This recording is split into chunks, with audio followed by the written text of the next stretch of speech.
सुप्रभात बच्चों।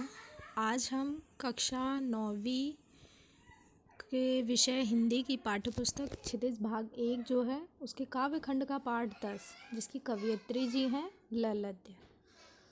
तो ललद्य की वाक पढ़ेंगे जो हिंदी की विधा वाक में लिखे गए हैं। आज हम उनका जीवन परिचय पढ़ेंगे। जो कवयित्री हैं ललद्य, ये कश्मीरी भाषा की एक लोकप्रिय संत कवयित्री हैं। इनका जन्म सन 1320 में कश्मीर में स्थित पाम्पौर के सिमपुरा में गांव में हुआ था। ललद्य के जीवन के बारे में कोई प्रामाणिक जानकारी नहीं मिलती है। इन्हें लल्लेश्वरी, लल योगेश्वरी, ललारिफा आदि नामों से भी जाना जाता है। ये सभी इनके उपनाम हैं। ललद्य की जो मृत्यु है वो सन 1941 के आसपास मानी जाती है।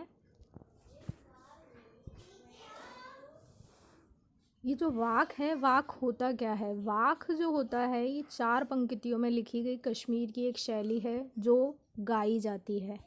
जिस प्रकार हिंदी में कबीर के दोहे, मीरा के पद, तुलसी की चौपाइयाँ और रसखान के सवैये प्रसिद्ध हैं, उसी तरह ललद्य के वाक भी प्रसिद्ध हैं। तो आपको समझ आ गया होगा कि वाक क्या है। वाक 4 पंक्तियों में लिखा गया कश्मीरी शैली का एक गीत है जिसे गाया जाता है। साहित्यिक विशेषता ललद्य की अपने वाकों के जरिए उन्होंने जाति और धर्म की संकीर्णताओं से ऊपर उठकर भक्ति के एक ऐसे रास्ते पर चलने पर जोर दिया है जिसका जुड़ाव जीवन से हो। उन्होंने धार्मिक आडंबरों का विरोध किया और प्रेम को सबसे बड़ा मूल्य बताया।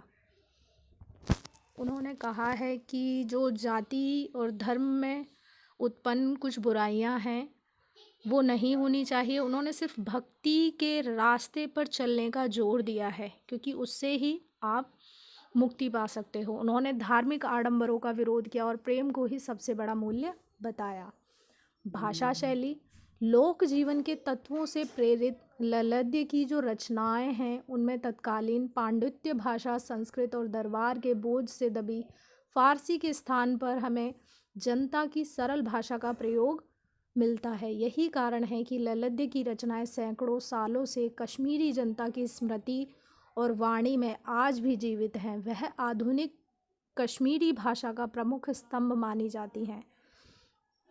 जो ललद्य की भाषा है वो आम जनता की है। उन्होंने अपने वाकों में कठिन शब्दों का प्रयोग नहीं किया कि लोगों को वह आसानी से समझ ना आए। उन्होंने जनता की भाषा का ही प्रयोग किया, ऐसे शब्दों का प्रयोग किया है जो लोगों को आसानी से समझ आ जाए और वो उनका अनुसरण कर सकें।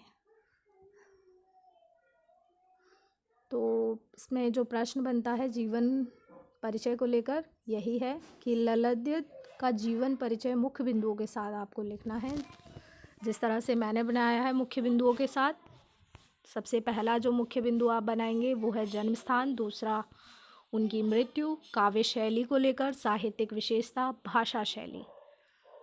आशा करती हूँ आपको जीवन परिचय समझ आ गया होगा। आप इसकी सहायता से इसे याद कर सकते हैं और लिख सकते हैं। धन्यवाद।